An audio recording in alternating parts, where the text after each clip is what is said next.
going to go ahead and jump right into our first presentation. We've adjusted the schedule a little bit. This one is going to have a lot of work with your folks at the table. So we're hoping that that'll be a more active and good experience for you. We're going to probably go till about 11, and then we'll move into the next one. So this presentation, part of it came from Wakubo. I know in the welcome message, Lisa mentioned that. I also want to thank Wakubo. We were able to take some of their material that they do a budget training on and use parts of that here. So some of this came from them. We're going to talk a little bit about budget development and approval process, more focused on the campus. And some of that we talked a little bit about yesterday, but we'll go into that. We're going to talk about factors that influence budget development, successful budget creation, and then we're going to spend a lot of time practicing. Okay, so someone asked yesterday a bit about the campus budget process. So I was going to go ahead and walk you through what kind of the context of where we're doing our planning in. It really actually starts with the UC budget process that happens with the regents. So here you can see the UCOP process. In about November, they start talking about the regents' budget. And what they do is they bring forward to the regents a plan that they ask them to approve that will then go to the state. And we'll tell the state, hey, state, this is what our budget plan is. And the part of that is state appropriation has to go through the legislature. So during that process, they're talking about, are we going to raise tuition and fees? Are we going to ask the state for something different? They usually are asking for a % increase on our costs. They're asking for things like enrollment dollars for our undergraduate students and graduate students that are state supported. They generally are asking for about, let's call it 10,000 per student from the state to support their delivering the education. And then the tuition and fees, it used to be about, I'll say 5-6 years ago, that they would approve tuition changes in November. The last few years, that's become much more of a conversation with the state, where the state says, we don't want you to raise tuition. If you do, we're going to take your state money. And so they're not generally approving changes in November. They're waiting for further out in the year to see how that works out in the legislative process. They deliver that plan to the state Department of Finance. They decide what parts of it they feel like incorporating into the state budget. The governor's budget, which is the proposal for the year, comes out in July. And then between January and July, between January and July, there's ongoing negotiations with the state about our part of the state budget and how we're going to implement that. And as I told you, in about sometime in the summer, actually it was kind of like over here this year, we get allocations from OP, so we know our piece of the funding that went to the UC system. The state, the governor's budget proposal comes out in January. That's when hopefully our proposal from the UC system gets incorporated.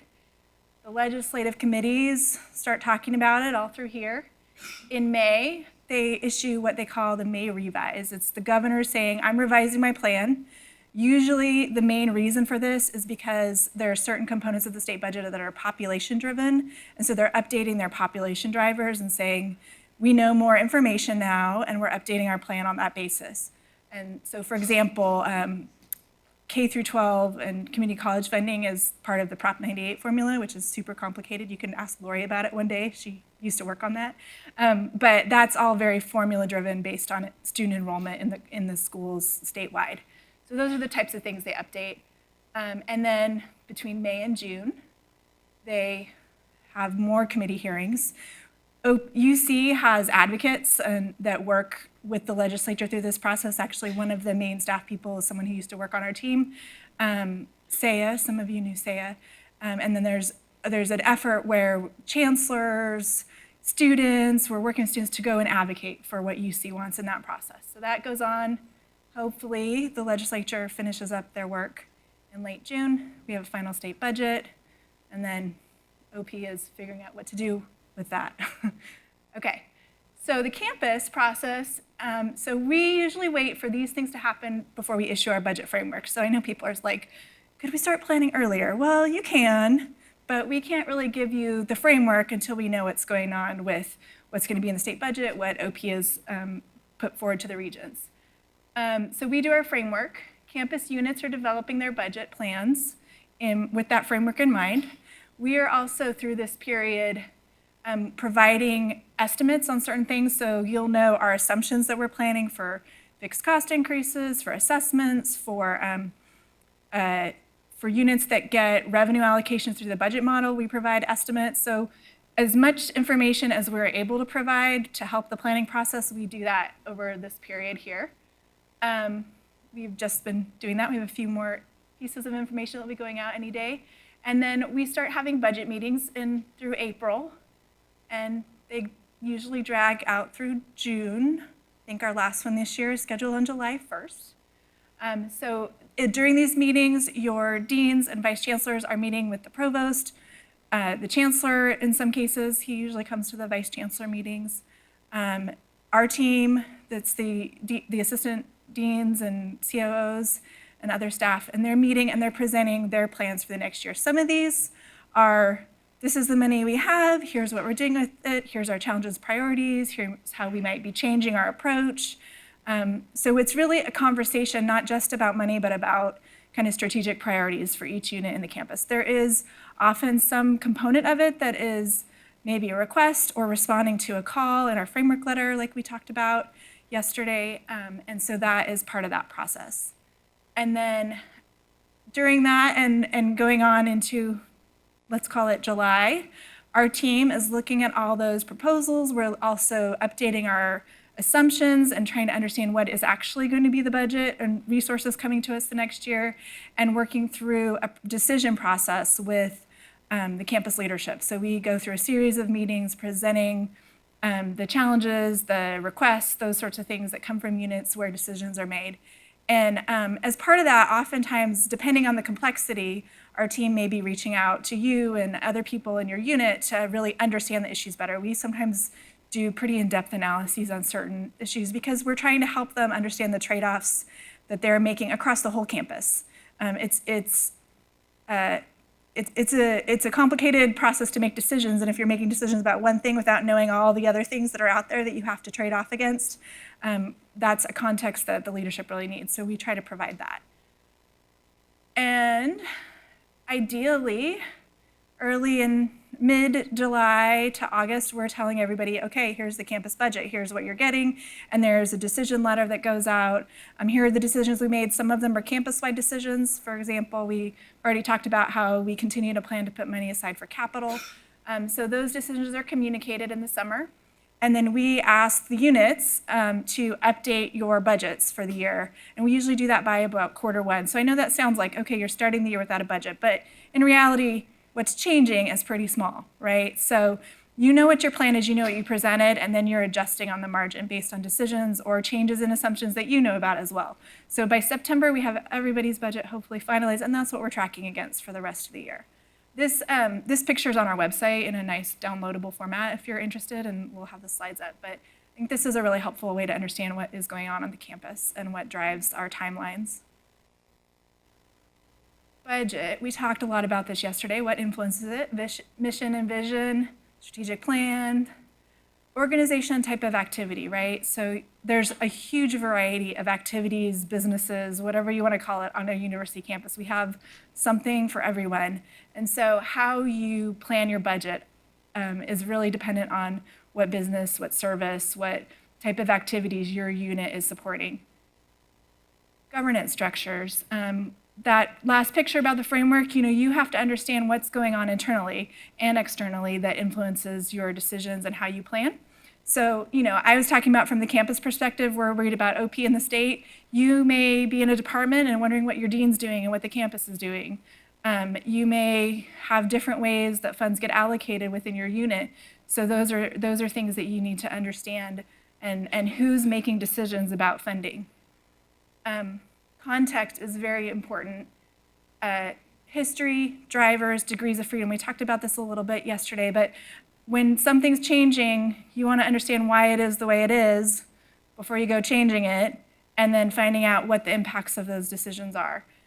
Drivers, really understanding what drives your business, what drives your funding, what is it that you need to provide. And degrees of freedom is really what flexibility do you have within your structure, within your funding, within your operations to adjust. stakeholders. So not only do you need to understand the leadership and the context around decisions, but you need to understand who you're going to impact. Many of you have customers or students or PIs that are going to be impacted by decisions that are made. So understanding who they are and what their opinion might be, reaching out to them. Leadership, also really, again, knowing who's making decisions, how to support them through that process.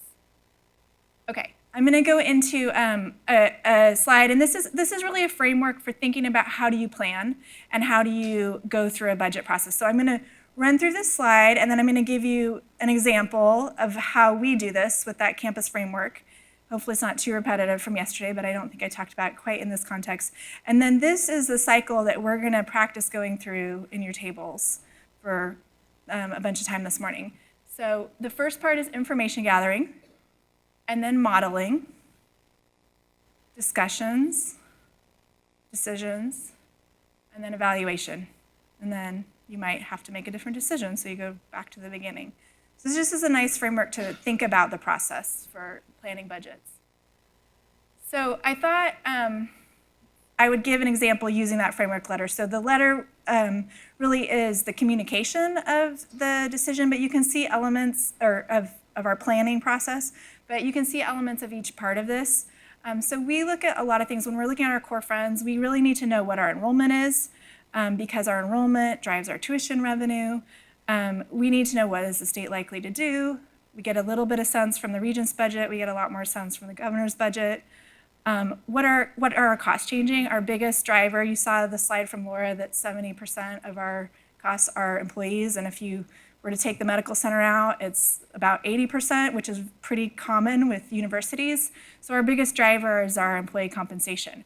And one of the things that from a budget planning perspective is that we don't actually control that. I think you probably know all of our labor negotiations and our pronouncements about salaries happen at the system-wide level. So, and when people think, okay, they're telling us we're going to increase, they don't give us any new money for that. They're just telling us this is what you're paying people now. And when they allocate money to us from the state, it doesn't actually take into account what we need to pay that. So we are always adjusting between sort of what resources we have and what we know our costs are going to be. And we don't influence the rate of tuition that gets charged, and we don't influence the rate of salaries that are paid. So that's an interesting thing when Kelly would talk about when she, we have a new chancellor and he comes from a system where maybe there was more influence in those areas. And it's like, well, here's what the budget looks like. You don't control this, you don't control this, you don't control, what do you get to control, right? So it's really on the margin, but those are things we're always reviewing and looking at. What are our priorities and challenges, right? So that's where we're, again, going back to the mission, the vision, the strategic plan. What do we know we really need to address in the coming year or years? And what are the assumptions for drivers? So really looking at what we need to tell you and what we need to assume to figure out the big picture of our resources. So these are the kind of information we have to gather before we can even really start to plan. Modeling. This is where we, take that information and turn it into some outcomes that will help us know what we can start planning for. We got to do the actual estimates on tuition revenue in the state. We got to do estimates on salary and benefits. We need to review our reserve balances to see what level of flexibility. Would be true for you at your unit as well as for the campus.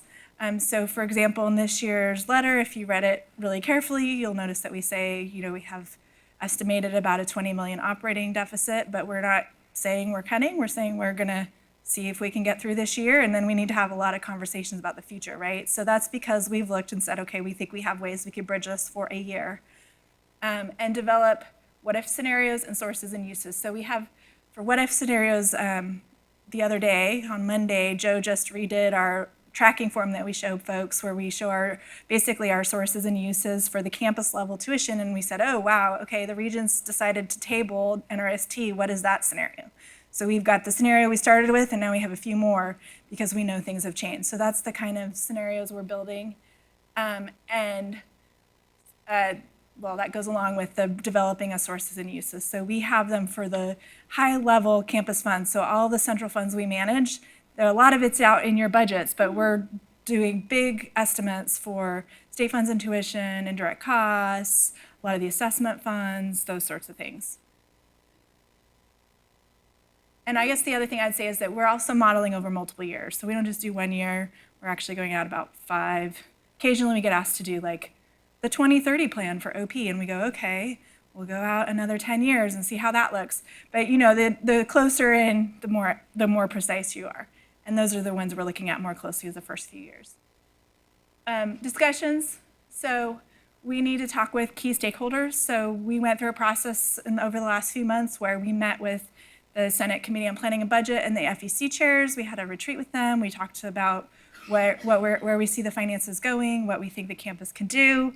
We meet with the deans and the vice chancellors. Obviously, the provost and his team are really closely involved in this. And so we're really talking with, and the chancellor, obviously, Kelly goes and meets with the chancellor, make sure he knows what we're looking at.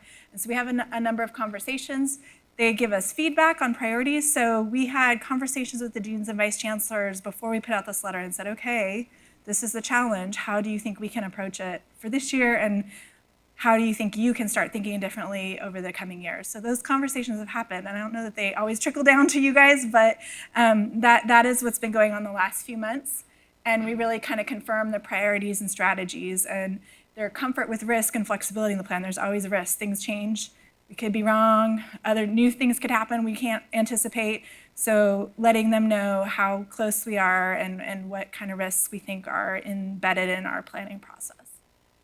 And then finally, decisions. So we're identifying, in the framework process, we're identifying sort of key decisions that leaders have to make. So for example, fixed cost allocations. Every year we decide, are we going to fund those in the units? And are we going to fund them 100%? Are we going to fund them 80%? Some of you remember there was a year we didn't fund them at all. That's sort of like the same as a cut, right? There was a few years where we said academic units get 100%, administrative units get 80%, right? So that is a decision point that the campus leadership makes every year. We look at investments and reductions and adjustments to formulas. So every year in our planning process, there's usually a line that is investments the provost can make in key priorities, the provost, the campus, the chancellor. And how much do we actually have to invest? So there's a conversation. That's one of the scenarios. If you invest what you did last year, it'll look like this. Oh, wait, you already committed multi-year. So you've already committed 5 of the 10. We're telling you you can invest, so that means you really have 5. So having those conversations and really saying, okay, what is the level of investment that the central campus can make to the units? Sometimes those investments are negative investments, right? Reductions. And so we also talk through that. And adjustments to formulas. So again, a few years back, some of you will remember that we had been managing an operating deficit for a number of years and finally said, you know, we can't keep managing this without adjusting some things in the units. And so in addition to doing some reductions, we also did an adjustment to the indirect costs formula, the budget model formula. So those are things that we can look at as levers to make sure that overall the campus funding is in balance. And then we communicate. Oh, they ask questions, we change things, we try different things, and ultimately decide. And then we communicate that out to the campus community, which then kicks off the process you guys are probably most familiar with. So the last thing here is evaluating it. And what we're doing throughout, we've told you what the plan is, but we're still evaluating. We're saying, okay, have there been significant changes in what's going on with the regents, the state? Are the assumptions holding? Oh, we didn't know what the bargaining negotiations were going to be yet, so some of those change. Are we seeing the outcomes desired? So this is more of a bigger picture long term, but oftentimes the decisions are trying to drive some changes in outcomes. So for example, in this year's letter, you'll see there was a lot about degree attainment, student success, those sorts of things. So we're going to be paying close attention, working with our partners in institutional analysis about how the investments and efforts that units are making, and some of them are new investments and some of them are changing things that are already going on or continuing things that are already going on, how are those having outcomes in our student performance, for example, time to degree, those sorts of things. So, and then how is the campus responding to the framework, right? Are things actually changing? Are people making decisions that will help move the whole campus forward, and looking at it from that perspective? Okay. I'm going to pause for a moment. Does anyone have some questions? Did I talk too fast? I think we can take a few minutes and do some Q&A if that would be helpful. You guys ready to go to practice? Okay. So here's how this is going to work. On your table, you're going to see one of these three scenarios. There's some packets. One's white, one's green, one's orange. The paper we ordered for the third color was late. So we have three scenarios. There's one on each table, and they're not all the same, obviously. So scenario 1 is a new self-supporting degree program. Scenario 2 is resolving a budget deficit. And scenario 3 is to make your service financially sustainable. These are all situations that we see a lot, and they are examples that might sound familiar, and they will probably not only be familiar to you, they will be familiar to others. So don't feel like you're being singled out if this sounds really familiar. So what we're going to do is in just a moment, I'm going to give you a couple minutes to read through the scenario in your table, and then you'll see that there's pages. The next section has kind of each section of this budget cycle process, and then there's a few bullets that are sort of summary of what will be on the slides. I'm gonna have some analysts from BIA come up and present each section in a little more detail, and then you're going to, in your team, have about 10 minutes to discuss it, really brainstorm around what, in this scenario, how would you do the information gathering? So this isn't about coming up with numbers, this is coming up with ideas. How would you approach this, right? And so as a team, really thinking about how you would approach it and how you would work through each of those things, and using those bullets as sort of a way to answer those questions. So that's the plan. We're gonna do this through all 5 steps. And then as we finish a step, we'll take a quick moment to let a few tables present sort of what they experienced in that step, what were kind of the key things they took away from the conversation, and then we'll go to the next one, and another budget analyst will come up. Does that make sense? And it would be nice if you felt like it to take some notes on here. We'd be interested in kind of seeing how this worked and what you guys came up with, and maybe consolidating some of the answers and putting on the web, not answers, but discussion points, what people came up with for these scenarios.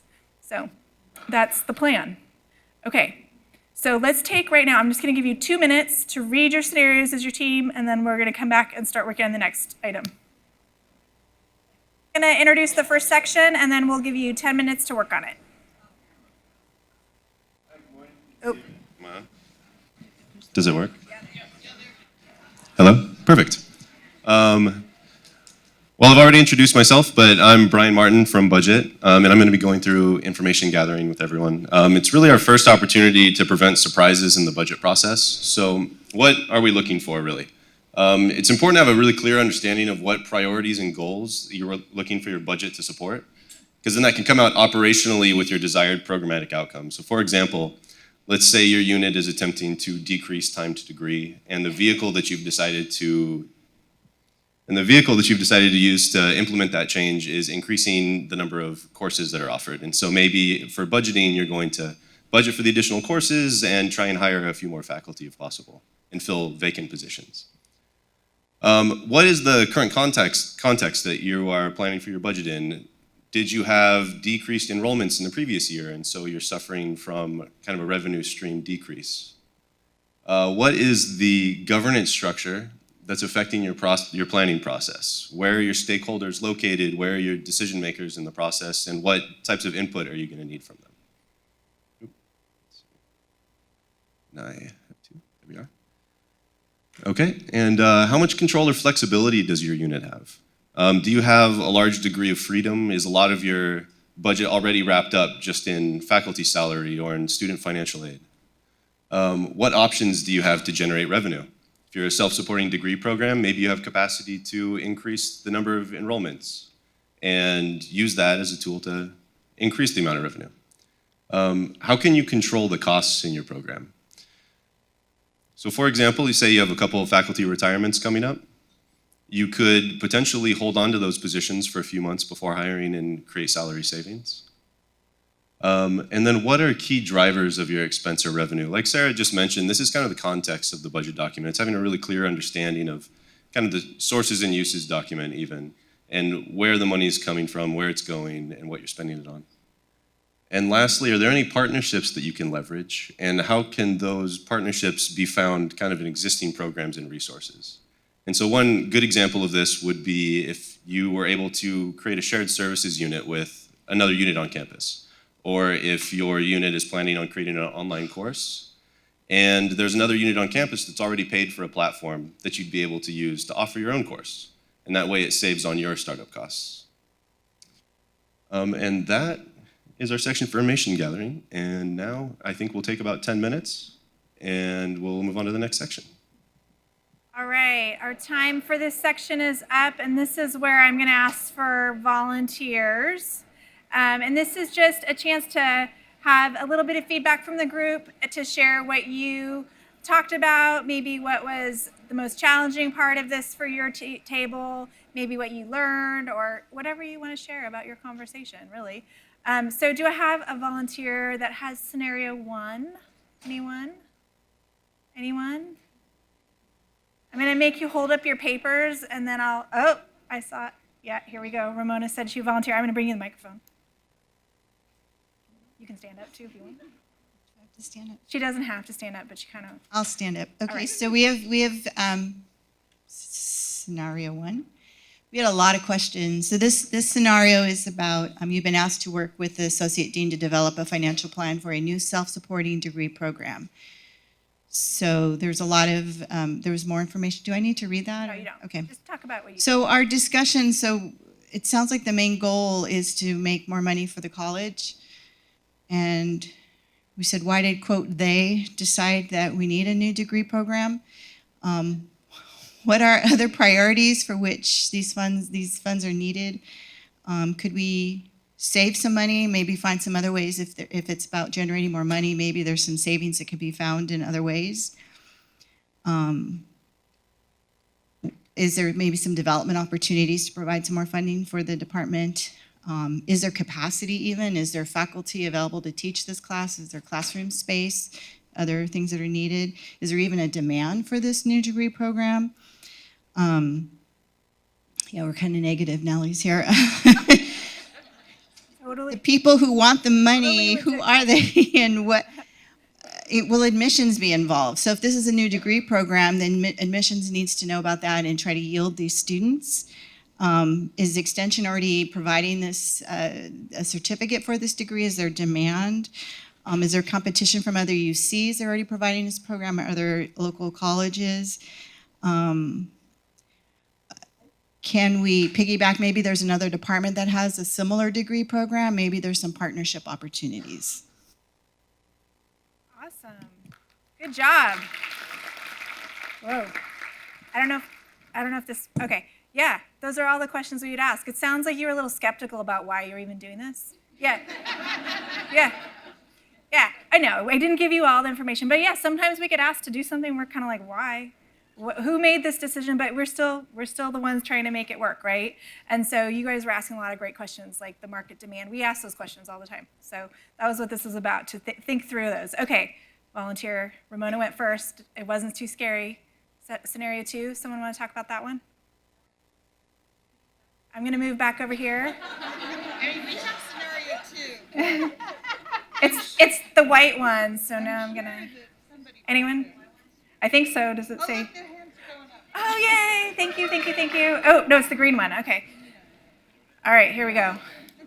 Thank you. Oh, why don't you introduce yourself? Oh, I'm Kyle Summers from the library. Great. Our scenario was, did we read these out again? You just read the main topic, resolving a budget deficit. You can, or the top part. So carry forward balances in one type student fees have been used to support ongoing programs, but these balances rapidly being depleted. Your unit needs to bring its use of these funds in alignment with available sources. You've been asked to develop a plan to resolve the budget deficit. Here are some, we don't want the context, right? Okay. That's all. So First of all, we did it in 3 phases. First phase was financial analysis, identify student services cost increase at 3% per year, and then review $60 million budget, look for surpluses within these budgets, and then any restrictions on these available funds. Phase 2 would be to reach out to management and faculty to identify strategic plans and what priorities are for the unit. From these, identify potential services that are non-student that can be cut or reduced. Finally, phase 3, after potential funds have been identified and then also services that can be reduced, move funds over to cover the $200,000 deficit in student services. All right, good job. Thank you. All right, scenario 3, volunteers. See how easy that was? All right, I'm going to start walking, looking for white pieces of paper. Oh, okay, Rosemary's volunteering. All right. There you go. Oh, wait, I turned it off. Okay, maybe they'll. Oh, wait, I need my glasses. Oh, my goodness. Okay. Scenario 3 is that I'm the director of a facility that provides services to PIs from across the campus as well as outside users. And it's a struggle to have sufficient number of customers to cover the costs of our services and plan for future equipment replacement costs. And we need a plan to have a financially sustainable facility. Our information gathering included our priorities and goals were to generate more internal and external customers, do some marketing and outreach, and of course to balance the budget, and identify any alternative funding and reduce redundancies and/or duplication of efforts. Because there's equipment that PIs use across the different departments or schools and colleges, and there's some opportunity for reducing that duplication. Our desired program outcomes are to increase revenue, balance our budget, and consolidation of services between units. Our context and environment is, again, the multiple service providers, uniformed clients, reluctancy to use services. That's kind of what some of the challenges that we were facing. And our governance structured is that there's no, what's the availability of services? I'm reading someone else's writing.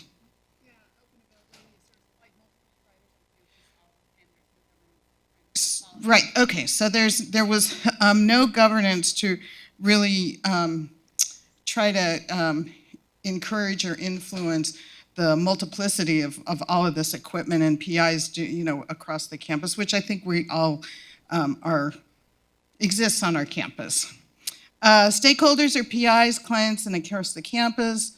Our flexibility, we can create or increase our rates for external customers, and we may be able to request for additional subsidies, and again, with our external customers, create a markup or develop a markup rate.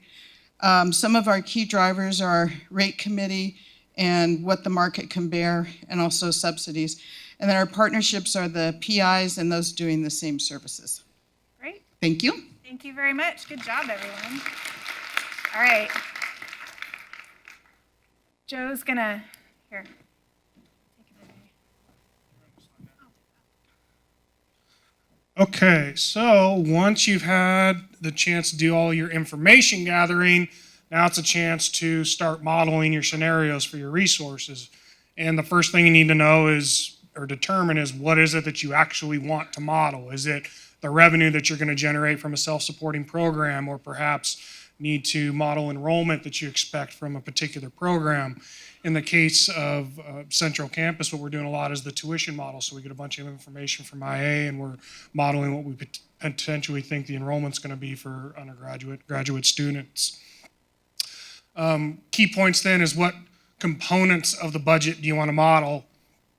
So specifically, like how to model things. Is it important to look at maybe a 3-year average or prior year? Maybe you have to start from scratch because it's a brand new thing that's never been done before. You don't have any history to lean on.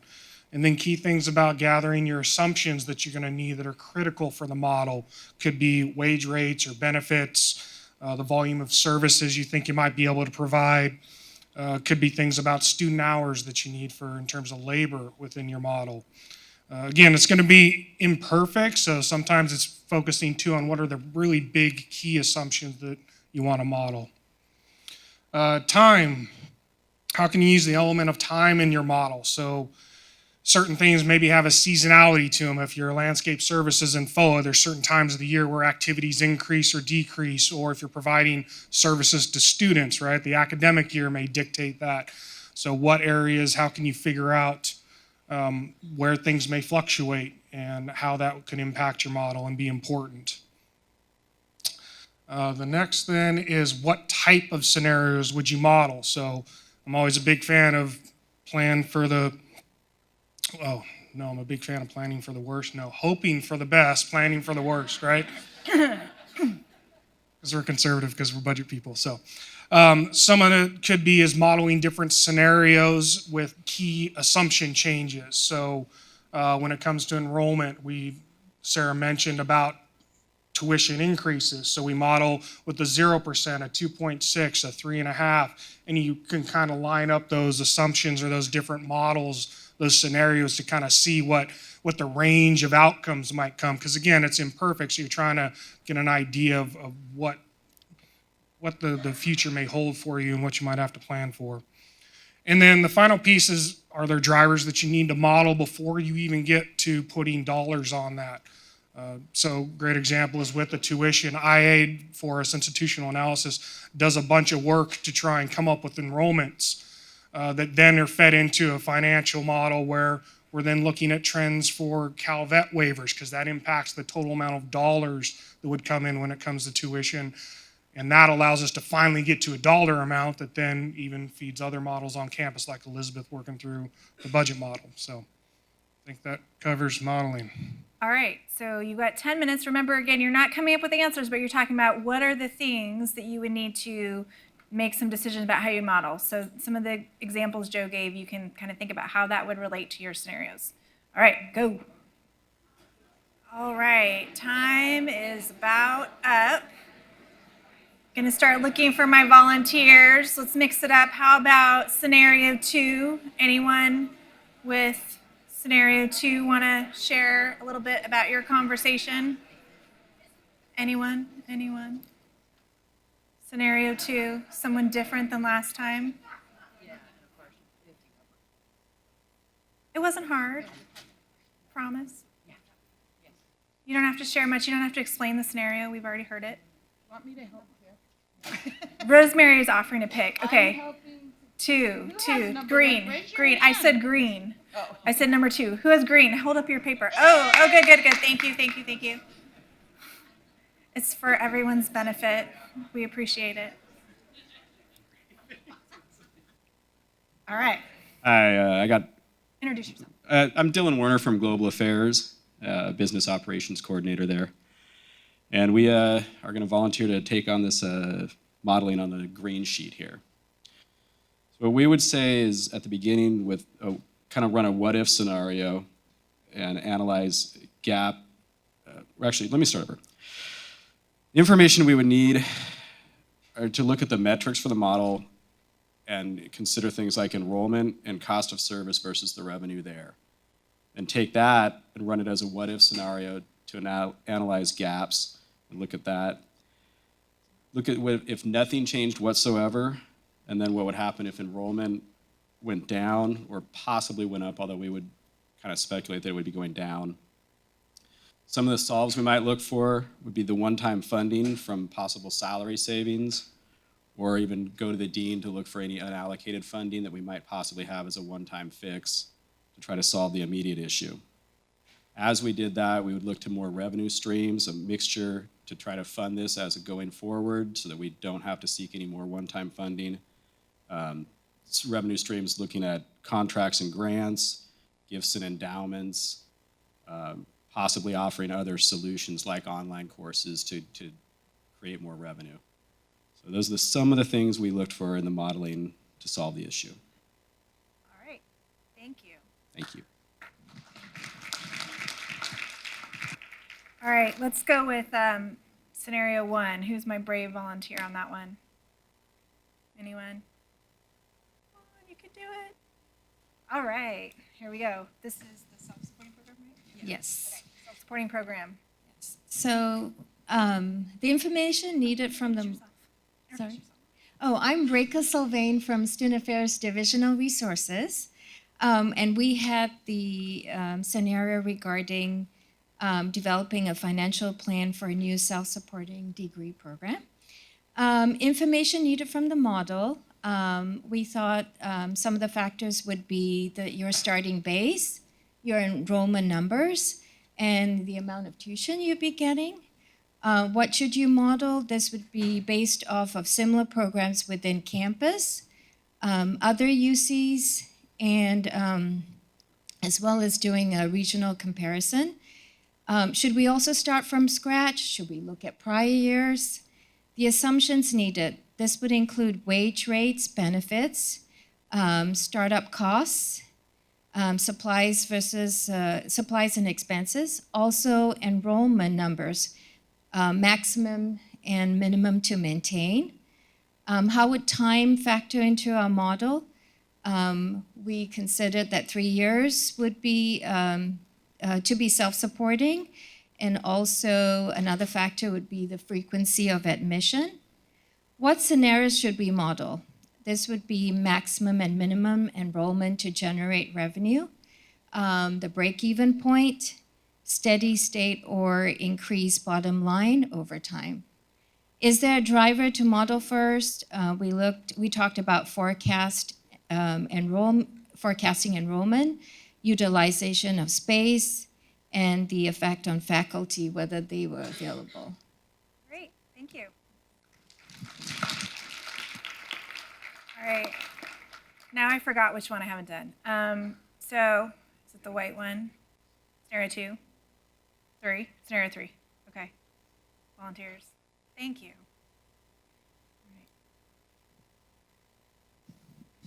I'm Ryan Dixon with Audit and Management Advisory Services. So our problem was that we have a, what are we calling it? A facility that we need to make financially sustainable. We're picturing this as a piece of equipment, maybe a research core. So the information we need are, what are the fixed costs? What does it cost to run this piece of equipment? What is the market's appetite? What usage can we expect both from internal PIs and from external users? We want to look backwards and say, what has our usage been? We also want to speculate, what can the market bear? As far as what we should model, we want to forecast. Okay, so part of the problem was that there are other identical pieces of equipment in use out on the campus. That's why we can't corner the whole market here. So we want to forecast what would our volume be if we could capture all of the business.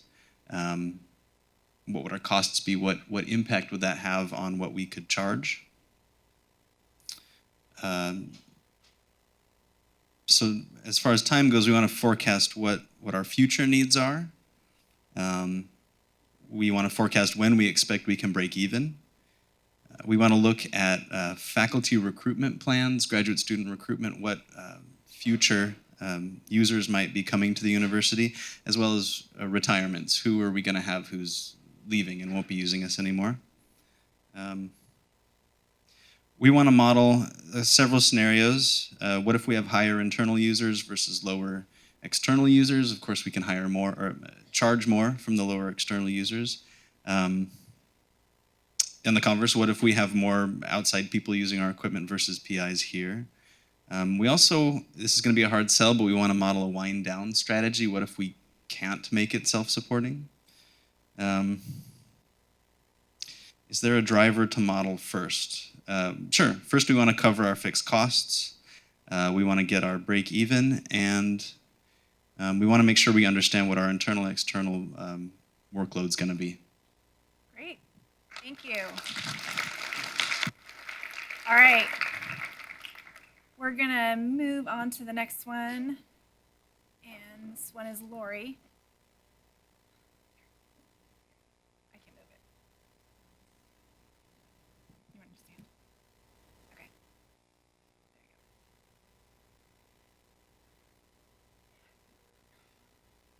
think she's turning it on. Go ahead.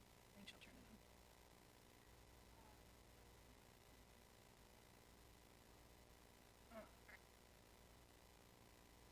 Is this on? It's on.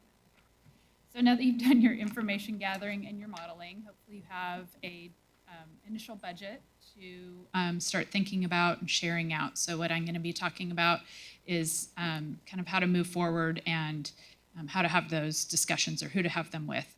So who to share your initial plan with, thinking about who your stakeholders are. Those may be internal, they may be external, they may be at an organizational level. Who are your within your department or division, and then they may be specific groups, for example, faculty or students or customers.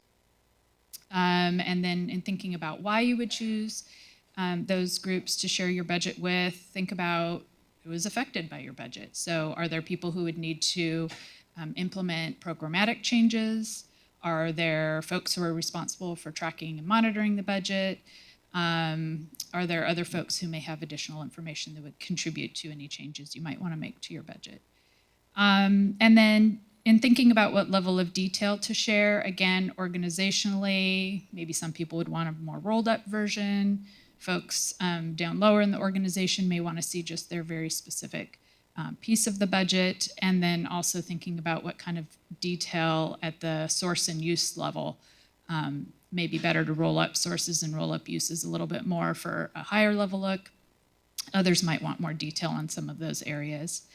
And then thinking about how you would present the information, keeping in mind not everybody loves spreadsheets, so some people might want charts and graphs more than a list of numbers. I know it seems crazy to some people in this room, but it's true. And keeping your audience in mind, some may be more interested in the goals and explanations and reasons for why you decided on your initial budget, maybe even more important than the numbers themselves.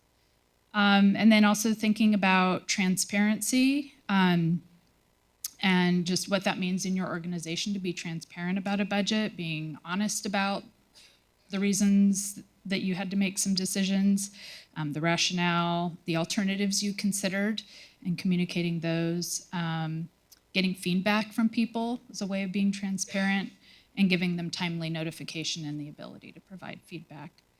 And then what's the ultimate goal of these discussions? I think being really clear with yourself and with whoever you're sharing your budget with about the type of input you want. Are you really soliciting feedback and additional information and input? Is it just an FYI? Are they supposed to help you problem solve and come up with some different alternatives? Or is it a decision-making process and these are the decision makers who will decide the ultimate budget for your unit? So those are some things to think about in the discussion phase. So we'll take 10 minutes and come back to you. Okay. Let's have a volunteer. I'm going to just do maybe 2 volunteers just to keep us moving along so we're a little behind. So how about we go with scenario 1. This was a self-supporting degree program volunteer. Talk about how you thought about your discussions. Anyone? Okay, yay, thank you. Okay, over here.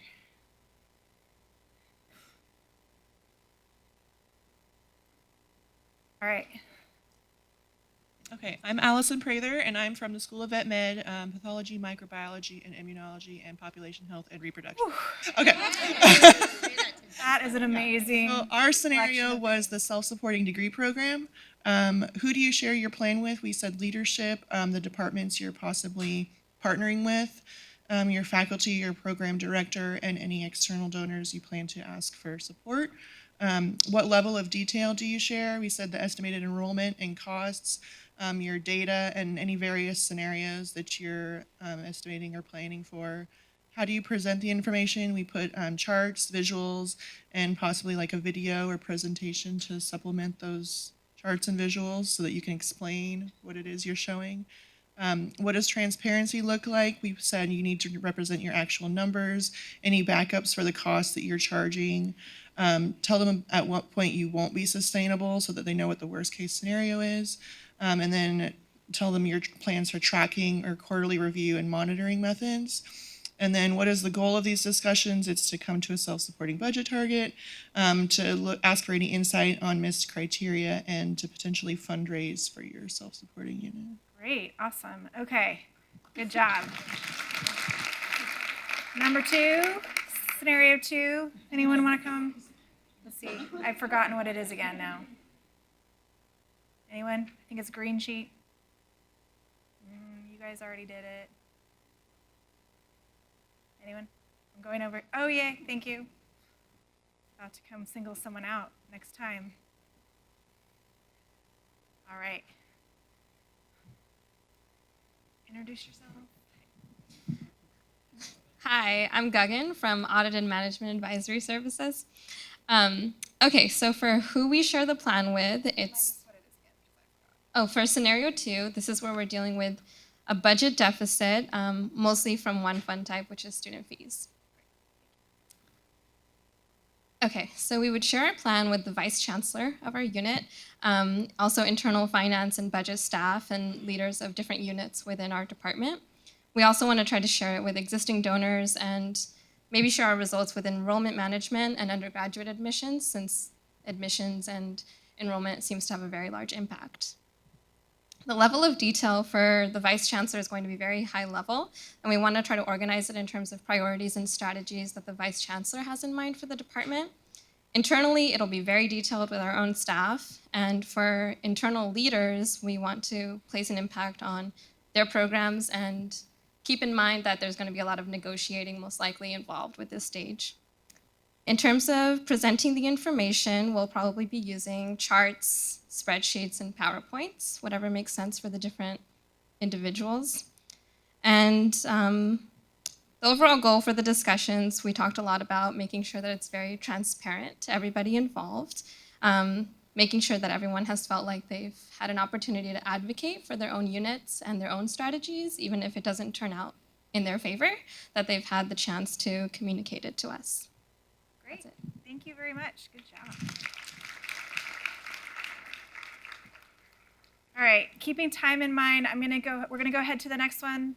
Scenario 3, you're definitely first next time. And I'm gonna do about 7 minutes. So who's next? Elizabeth is next. I'm gonna talk about decisions.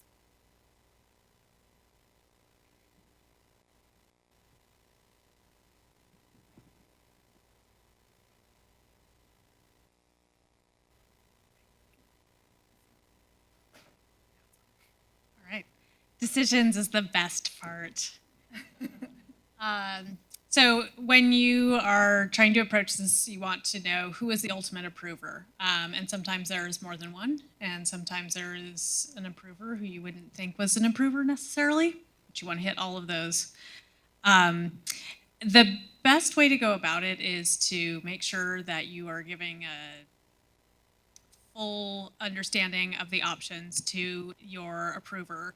So that can include pros and cons of different situations and alternatives. So you're not just presenting a do this or die. You want to say, okay, well, we could do this, option A, and here's why we would or wouldn't want to do that. Option B, we could do this at a lesser rate, or we could take a slower approach to it. And also share the expected outcomes and level of risk. So if we don't start the self-supporting program, do we end up dropping 5 points in the rankings? To share what actually happens, what is the impact of the decision that the approver is making? Another important step is communicating approval. Because I'm sure we have all been in the situation where we find out, oh, that got decided like 6 months ago. We want to avoid that. We want to share information to the right people and give them the right level of detail. So that's also something that's important to think about, how to let everyone know that a decision has been made, what it is, and what that means. And lastly, what happens after something is approved? What action is needed? Does somebody need to write a report? Do we set up a new account? What needs to be done to finish the loop on this? Any questions? All right, you guys get 7 minutes. All right, our time is almost up. Do I have a volunteer who wants to tell us about their decision process and how you communicated and who you talked to? Volunteer from scenario 3, the program that needs to become sustainable. Yeah? Yeah? Anyone? White paper. I see you, Steve. You gonna talk to us about your scenario, Steve? Or someone on your table? All right. Yes? No? It was really easy. Everyone will clap for you. They're clapping already. You didn't even have to say anything. All right. Oh, good job. Good job. Hi, my name is Janelle, and okay, so ours was number 3, the make your service financially sustainable, and who will approve your plan. And there's different nuances, and people do things different ways. So we put in place either a facility director or maybe a department chair would first approve. And then in our case, it would go to the dean's office and then to the recharge rate committee. What information will you provide to the decision maker? How the rate was created, a rate packet. You would include a budget, a narrative, and then levers with different scenarios. Say, if this happens, this is what you're going to get. So give them different scenarios to think about. And how is approval communicated? There's different options. For us, it goes for dean approval and then a recharge committee. And that could be via email or, okay, and what happens after it is approved? You implement your plan and then you monitor your plan. And if needed, you adjust your plan. That's it. Thank you very much. All right. I'm going to go ahead and turn it over to the other Sarah in BIA, and she will talk to us about evaluation. So next. Do you want me to do the slide? Okay. All right, so now that you've got the decisions made, your plan is in place, now it's just like an Instant Pot. You set it and forget it, right? No. Don't we wish?